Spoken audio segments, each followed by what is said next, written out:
Hello everyone and welcome back to UGC NET mentor. I hope you all are doing well. Guys, आज की इस video में हम analysis करेंगे third दिसंबर 2021 को हुए फर्स्ट शिफ्ट वाले एग्जाम का, जिसकी टाइमिंग 9 to 12 की है। उस एग्जाम का अभी हम एनालिसिस करने वाले हैं। यहाँ पर हमने उन सभी टॉपिक को, उन सभी क्वेश्चंस को डाल दिया है इस एनालिसिस की वीडियो में। जो बच्चों को याद रहे हैं, जो स्टूडेंट्स ने फीडबैक दिया है, उन सभी टॉपिक को हमने यहाँ पर विद एक्सप्लेनेशन डाल दिया है। देखने को मिला है कि कुछ टॉपिक जो है वो रिपीट हो रहे हैं, तो अगर आपने इस वीडियो लेक्चर को एंड तक देख लिया, हर चीज समझ ली, तो अगर आपके एग्जाम में कोई क्वेश्चन रिपीट होता है या कोई टॉपिक रिपीट होता है तो डेफिनेटली आप उसका आंसर कर पाओगे। गाइस, वीडियो में आगे बढ़ने से पहले मैं आपको बता दूं कि मैं इस चैनल पे आपको यूजीसी नेट से रिलेटेड सारी अपडेट देता रहता हूं। सो मेक श्योर गाइस आप इस चैनल को सब्सक्राइब कर लें, साथ ही बेल आइकन प्रेस कर लें, ताकि आपको अपकमिंग वीडियोज में सभी वीडियोज के नोटिफिकेशन मिलते रहें अपकमिंग डेज में। तो गाइज यहाँ पर हम एनालिसिस करते हैं। यहाँ पर आरसी जो है इजी था बट टाइम कंज्यूमिंग था। तो जो रीडिंग कॉम्प्रिहेंशन होता है वो थोड़ा टाइम कंज्यूमिंग तो होता ही है। 2 क्वेश्चन इजी डाले जाते हैं, 3 क्वेश्चन टफ डाले जाते हैं, जानबूझ के ऐसा किया जाता है। तो इस बार भी ऐसे कुछ मिला जुला करके पूछा हुआ था। इसके अलावा गाइज क्वेश्चन पूछा हुआ था आपसे, question on sequence of establishment, मतलब यहाँ पर कौन सी इंस्टीट्यूशन, कौन सी बॉडी कब बनी थी, उसके स्टैब्लिशमेंट के अकॉर्डिंग आपको सीक्वेंस में लगाना था। जो सबसे पहले आया था सबसे पहले, फिर सेकंड नंबर पे, फिर थर्ड नंबर पे, फिर इस तरीके से आपको लगाना था। तो यहाँ पर जो चारों बॉडी हैं, that is NCERT, UGC, NCERT, BHU and NCTE, इनके बारे में आपको पूछा हुआ था। तो मैं इन चारों को एक बार एक्सप्लेन कर देता हूं कि कब स्टैब्लिश हुए थे। इन केस इससे रिलेटेड कोई क्वेश्चन बनेगा इन फ्यूचर तो डेफिनेटली आप उसका आंसर कर पाओगे। सो यूनिवर्सिटी ग्रांट कमीशन जो है वो इंडिया में एज इन स्टेचुटरी बॉडी है, और जिसका खुद का एक्ट है अपना, setup by department of higher education, ministry of education, government of India, in accordance to the UGC act 1956। इसका खुद का एक्ट है, और जिनका खुद का एक्ट होता है उसको हम स्टेचुटरी बॉडी कहते हैं। It is charge with coordination, determination and maintenance of standards of higher education. तो ये 1956 में इसको बनाया गया था, जिसका मेन काम क्या है, हायर एजुकेशन की मॉनिटरिंग करना, उनको देखना।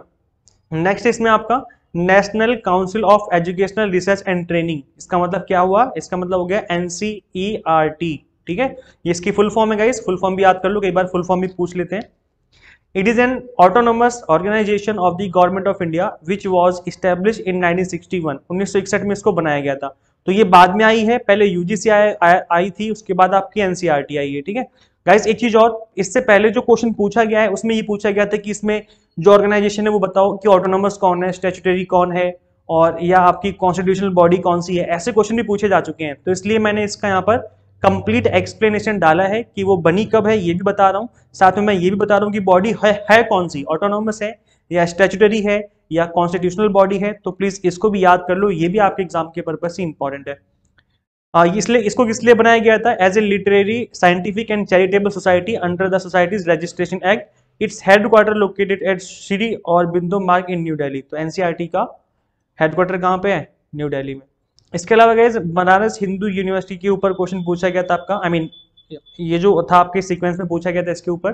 तो ये इसका पहले नाम था सेंट्रल हिंदू कॉलेज, पहले इस नाम से इसको जाना जाता था, बाद में इसका नाम चेंज करके यूनिवर्सिटी बना दिया गया। It is a collegiate central university located at Varanasi, Uttar Pradesh, established on 4 फरवरी 1916। 1916 में इसको बनाया गया था। तो काफी पुरानी और काफी रेप्यूटेड, काफी अच्छी यूनिवर्सिटी है हमारी इंडिया की, BHU, that is Banaras Hindu university. इसके अलावा गाइस यहाँ पर आपका एनसीटीई, इसके ऊपर क्वेश्चन पूछा गया था। तो इसको बोला हुआ था सीक्वेंस में। तो ये कब बनी थी ये देख लेते हैं। It is statutory body. Statutory body का मतलब क्या होता है, जिसका खुद का एक्ट बना होता है, of Indian government setup under the national council for teacher education in act 1993। इस एक्ट के अंदर इसको रजिस्टर किया गया था, और 1995 में इसने जो है काम करना स्टार्ट किया था। It is formally oversee standard, procedure and process in the Indian education system. तो ये हमारी इंडियन एजुकेशन सिस्टम के लिए इसको बनाया गया।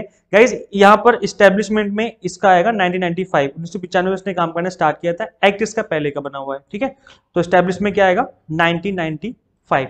तो अगर हम बात करें इन चारों के सीक्वेंस की, तो सबसे पहले कौन आया था, सबसे पहले आई थी बीएचयू। सबसे पहले कौन आया था, बीएचयू। ठीक है, 1916 में। उसके बाद अगर हम देखें तो आई थी आपकी यूजीसी 1956 में, 1956 में। फिर आपकी आई थी एनसीईआरटी जो कि 1961 में आई थी। फिर आएगी आपकी एनसीईआरटी, उसके बाद आएगी आपकी एनसीटीई। ठीक है, तो इस तरीके से आपका कुछ सीक्वेंस बन जाएगा। मैंने इसको कंप्लीट एक्सप्लेन कर दिया है। आई होप आप लोगों को अच्छे से क्लियर हो गया होगा। इसके अलावा गाइस क्वेश्चन पूछा हुआ था आपका क्वालिटेटिव एंड क्वांटिटेटिव रिसर्च के ऊपर। तो जिन स्टूडेंट ने मेरी इस वीडियो को देखा होगा, क्वालिटेटिव मेथड कौन कौन से होते हैं विद एक्सप्लेनेशन विद एग्जांपल मैंने यहाँ पे डाला हुआ है चीजों को। सिर्फ 10 मिनट की छोटी सी वीडियो क्लिप को देखने के बाद आपको सारे मेथड क्लियर हो जाएंगे। तो गाइज ये हमारी क्लास नंबर 15 है प्रीमियम क्लासेस की। प्रीमियम क्लासेस के का जो प्लेलिस्ट है उन सभी कंप्लीट जो क्लासेस उन सभी का जो लिंक है मैं आपको प्लेलिस्ट का इसी वीडियो के डिस्क्रिप्शन बॉक्स में दे दूंगा। वहां पे जाके आप इसका प्लेलिस्ट पे क्लिक करोगे तो सभी क्लासेस 1 2 3 4 करके खुल जाएंगी। क्लास नंबर 15 जो है आपकी रिसर्च एप्टीट्यूड के ऊपर है, that is completely exam targeted based, इधर उधर की बातें नहीं है, to the point explanation given है क्वालिटेटिव एंड क्वांटिटेटिव मेथड का। जिनका हो गया एग्जाम वो देख लो, जिनका नहीं हुआ वो भी देख लो, नेक्स्ट टाइम आपके काम आएगा अगर आपको पता होगा। इसके अलावा गाइस क्वेश्चन था अल्फा न्यूमेरिक सीरीज के ऊपर, जिसमें कुछ आपको अल्फाबेट भी गिवन थे, कुछ नंबर्स भी गिवन थे इस तरीके से सी डी 4 5 इस तरीके से कुछ अल्फा न्यूमेरिक नंबर गिवन थे। एग्जैक्ट सीरीज याद नहीं है तो मैंने क्वेश्चन नहीं डाला है, लेकिन मैं आपको बता दूं कि हमने इस टॉपिक को भी कवर किया हुआ है। नंबर सीरीज की मैंने ऑल टिप्स एंड ट्रिक्स आपके साथ शेयर की क्लास नंबर 31 में, और क्लास नंबर 32 में मैंने इसकी एमसीक्यूज की प्रैक्टिस भी करवाई है। तो दोनों ही क्लासेस जो है रिकमेंडेड क्लास हैं, दोनों ही आपके प्रीमियम क्लासेस का पार्ट हैं। तो आप इन क्लासेस को देख सकते हो, कंप्लीटली फ्री में आपको अवेलेबल है इसी चैनल पे। मैं इसका लिस्ट आपको प्लेलिस्ट का लिंक जो है डाल दूंगा नीचे, ठीक है। क्वेश्चन पूछा गया था कि पॉडकास्ट एंड ब्रॉडकास्ट क्या होता है असर्शन एंड रीजन के ऊपर। गाइज असर्शन रीजन के क्वेश्चन बच्चों को बहुत टफ लगते हैं कि असर्शन रीजन के क्वेश्चन कैसे करे जाएं, क्या ऐसा किया जाए कि जो क्वेश्चन हमें इजी लगे इसका आंसर हम टू द पॉइंट और एग्जैक्टली सेम कर सकें। तो इसके लिए मैंने आप लोगों के लिए प्लान किया है कि असर्शन रीजन के ऊपर मैं एक डेडिकेटेड वीडियो बनाऊंगा थोड़ी 10 से 15 मिनट की, जिसमें आपको कंप्लीट मैं यही एक्सप्लेन करने वाला हूं कि उसमें इसमें हम आंसर किस तरीके से निकालें, किस तरीके से आपको आइडेंटिफाई करना है कि राइट आंसर क्या है, किस तरीके से इन क्वेश्चंस को हमें हैंडल करना है। तो ये अपकमिंग डेज में जैसे आपके एग्जाम खत्म हो जाएंगे उसके बाद में इसको प्लान कर रहा हूँ, बिकॉज अभी मैं एनालिसिस की वीडियोज में लगा हुआ हूँ और मुझे और पढ़ाना भी होता है तो मुझे टाइम नहीं मिल पाता है इतना। तो गाइज ये है, बस आप फटाफट से चैनल को सब्सक्राइब कर लो, साथ ही बेल आइकन प्रेस कर लो ताकि जब भी मैं वीडियो बनाऊं आपके पास इसका नोटिफिकेशन आ जाए। तो बहुत ही इंपॉर्टेंट वीडियो रहने वाली है गाइज। यहाँ पर आपका पॉडकास्ट एंड ब्रॉडकास्ट के ऊपर क्वेश्चन पूछा गया था असर्शन रीजन के ऊपर। तो पॉडकास्ट क्या होता है? It is an another method to entertain, humour and educate. They are all sound with no distraction coming from people look or dress like you might get from watching a TV show or film. Most podcasts come in the form of series just like a television show and then break down in episode. आपने देखा होगा podcast के episode आते हैं, generally ये YouTube पर ज्यादा famous हुआ है। अभी आपने यूट्यूब पर देखा होगा कि जनरली ज्यादातर जो चैनल है अपने उस पे पॉडकास्ट कर रहे हैं। तो मैंने भी पॉडकास्ट करने का प्लान किया है अपने चैनल पे। मैं पॉडकास्ट की सीरीज लेके आऊंगा कुछ मंथ बाद, आई मीन जनवरी के एंड में या फिर फरवरी में। उसमें हम क्या करेंगे, जिन बच्चों ने जेआरएफ क्वालिफाई किया, जिन बच्चों ने टॉप किया है, उन बच्चों का हम इंटरव्यू लेंगे। 5 से 10 मिनट की छोटी सी वीडियो रहेगी, उसमें वो बताएंगे कि इस तरीके से उन्होंने किस तरीके से उन्होंने इन चीजों को हैंडल किया, कहाँ से प्रिपरेशन करी और कैसे उन्होंने एग्जाम अटेम्प्ट किया, उनकी पूरी कंप्लीट स्ट्रेटेजी जानेंगे। और एक बच्चे से नहीं, हम कम से कम 2-3-4 इंटरव्यू रखेंगे अलग अलग बच्चों के, जिन्होंने एक्चुअल में हार्डवर्क करके चीजों को अचीव किया है, नेट जेआरएफ क्वालिफाई किया है। तो पॉडकास्ट गाइस ये होता है। अब ब्रॉडकास्ट क्या होता है? What is broadcast? It is a distribution of audio और वीडियो कंटेंट। इसका डिस्ट्रीब्यूशन करना मतलब एक तरीके से मीडियम हो गया, एक मेथड है जिसके थ्रू आप इनका डिस्ट्रीब्यूशन करते हो। To disperse audience via electronic mass communication medium, but typically one using the electromagnetic spectrum in a one to many model। मतलब एक जगह बैठ करके आप बहुत सारे लोगों को क्या करते हो, डिस्ट्रीब्यूशन करते हो ऑडियो और वीडियो। जैसे आपके रेडियो चैनल होते हैं, आपके टीवी शोज होते हैं जो कि लाइव चलते हैं, तो जनरली आपकी सैटेलाइट के थ्रू होता है।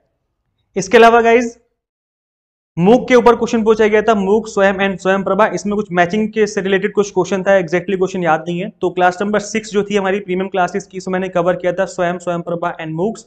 इसमें ऑफलाइन एंड ऑनलाइन टीचिंग के जो मेथड होते हैं इन सभी को मैंने ऑलरेडी कवर किया हुआ है। क्लास नंबर 6 देख लो, अगर अभी आपका एग्जाम नहीं हुआ है और हो गया तो भी देख लो, नेक्स्ट अटेम्प्ट में काम आ जाएगा। इसके अलावा गाइस स्टर्नबर्ग थ्योरी पे क्वेश्चन था, व्हाट इज स्टर्नबर्ग थ्योरी?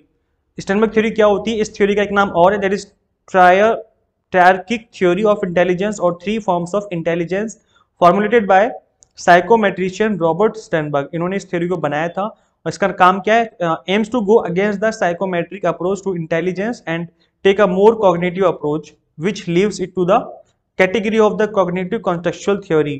क्या बोला जा रहा है इसमें, एक बार हिंदी में रीड आउट करते हैं, शायद समझ में आ जाए। देखो गाइस यहाँ पर क्या बोला गया है कि इसका उद्देश्य क्या है? बुद्धि के लिए साइकोमेट्रिक दृष्टिकोण के खिलाफ जाना और अधिक संज्ञानात्मक दृष्टिकोण लेना, जो इसे संज्ञानात्मक प्रासंगिक सिद्धांतों की श्रेणी में छोड़ देता है। मतलब क्या बोला जा रहा है कि जो आपका दृष्टिकोण है किसी चीज को जज करने का, वो अधिक संज्ञानात्मक की तरफ, संज्ञानात्मक जो आपकी सोच है, जो दृष्टिकोण है उसकी तरफ लेके जाना, ना कि साइकोमेट्रिक तरीके से उसको सोचना और देखना, ये बोला जा रहा है। तो इस थ्योरी पे जनरली क्वेश्चन नहीं पूछे जाते हैं, बट आई डोंट नो कि थोड़ा सा इस बार है ऐसा कि क्वेश्चन पूछने का जो ट्रेंड है और जो टॉपिक है वो थोड़े बहुत चेंज हुए हैं, ऐसा देखने को मिला है। तो हम क्या कर सकते हैं, अभी फेस करना पड़ेगा इन चीजों को। न्यू एजुकेशन पॉलिसी के ऊपर क्वेश्चन पूछे गए थे, आई थिंक 2 क्वेश्चन पूछे गए थे, तो इसके ऊपर भी ऑलरेडी मैंने एक वीडियो बना रखी है, लिंक आपको डिस्क्रिप्शन बॉक्स में मिल जाएगा, वहां पे जाके आप देख सकते हो। इसके अलावा गाइज यहाँ पर क्वेश्चन पूछा था आपका डीआई पे, सेल्स बेस्ड क्वेश्चन था कोई, और बच्चे बता रहे थोड़ा सा कैलकुलेशन ज्यादा थी बट क्वेश्चन ईजी था। इसके अलावा पीपल डेवलपमेंट एनवायरमेंट में क्योटो एंड पेरिस एग्रीमेंट पे मैचिंग का क्वेश्चन पूछा हुआ था, आई थिंक एग्जैक्ट याद नहीं बच्चों को, तो देख लेते हैं कि क्योटो प्रोटोकॉल और पेरिस एग्रीमेंट होते हैं क्या, ये चीज आपको पहले से पता होगा, फिर भी मैं बता देता हूँ। Paris agreement is often referred to as Paris accord और the Paris climate accord as an international treaty on climate change adopted in 2015, 2015 में इसको अडॉप्ट किया गया था। It covers climate change mitigation, adaptation and finance. 2015 में जो है इसको क्लाइमेट के लिए ही इसको बनाया गया था। क्योटो प्रोटोकॉल क्या है, इसको 1992 में बनाया गया था।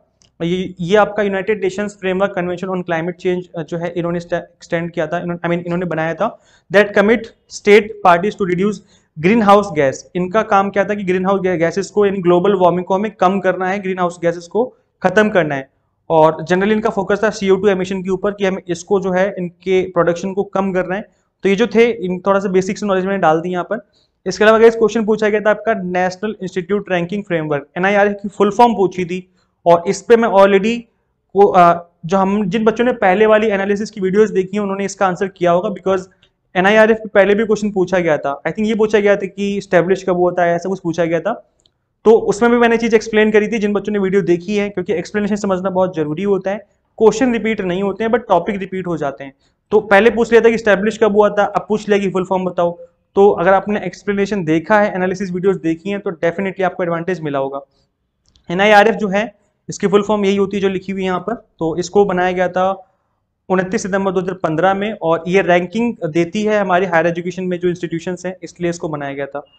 तो ये है आपका यहाँ पर क्वेश्चन पूछा गया था। इसके अलावा गाइज एक क्वेश्चन ये था कि ये एक आपको सीरीज गिवन थी, इसका बताना था कि नेक्स्ट नंबर क्या होगा। तो आई थिंक ऐसा होना चाहिए कि 5 और 13 में 8 का डिफरेंस है, 13-17 में 5 का डिफरेंस है, तो नेक्स्ट नंबर में क्या हो जाएगा। तो आई थिंक 3 का डिफरेंस है यहाँ पर, तो नेक्स्ट में 3 का डिफरेंस होगा, मतलब यहाँ पर 3 हटाओगे तो 2 आ जाएगा, तो 17 के बाद 18, 19, आई थिंक यहाँ पर 19 आना चाहिए आंसर, 19 आना चाहिए प्रोबेबली, शायद कंफर्म नहीं है। अगर आप चेक कर लो कि अगर आपके ऑप्शन में गिवन होगा तो ये होना चाहिए एग्जैक्ट आंसर, अदरवाइज आप कमेंट करके बताना कि राइट आंसर क्या होगा। मुझे कंफर्म नहीं है, पक्का नहीं पता एग्जैक्ट, क्योंकि क्वेश्चन ही मुझे लग रहा है कि कुछ आगे पीछे है। मैथ में टाइम एंड डिस्टेंस के ऊपर क्वेश्चन पूछा गया था। मैंने गाइस आपको बताया था जब मैंने ये वाली वीडियो बनाई थी कि 100% जो टॉपिक है वो कौन कौन से पूछे जा सकते हैं, बिकॉज ये टॉपिक जो मैंने बताए थे वो कंप्लीट एनालिसिस की थी मैंने। उस एनालिसिस जो जितने भी एग्जाम एनालिसिस हुए हैं, एग्जाम एनालिसिस के बेस पे मैंने बताया था कि ये टॉपिक बार बार रिपीट हो रहे हैं, जिसमें टाइम एंड डिस्टेंस भी है। तो मैथ में 3 टॉपिक है जो कि बार बार रिपीट हो रहे हैं। एक आपका प्रॉफिट एंड लॉस है, एक कंपाउंड इंटरेस्ट, सिंपल इंटरेस्ट हो गया, और एक टॉपिक हो गया आपका ये वाला टाइम एंड डिस्टेंस वाला, TND। तो ये टॉपिक जो बार बार रिपीट हो रहे हैं इनको कर लो, और अगर आपको जानना है कि कौन कौन से टॉपिक बार बार रिपीट हो रहे हैं तो इस वीडियो को देख लो, 100% शॉर्ट टॉपिक वाली वीडियो को। इसका लिंक भी मैं इसी वीडियो के डिस्क्रिप्शन बॉक्स में दे दूंगा, जिन बच्चों ने देखा होगा उनका डेफिनेटली उनको एडवांटेज हुआ होगा। गाइज आपको लेक्चर्स कैसे लगते हैं प्लीज कमेंट करके बताया करो, बिकॉज आपके कमेंट करने से हमें मोटिवेशन मिलती है। सो गाइज इस वीडियो में इतना ही, मिलते हैं नेक्स्ट वीडियो में। Till then keep watching UGC NET mentor. Thank you so much.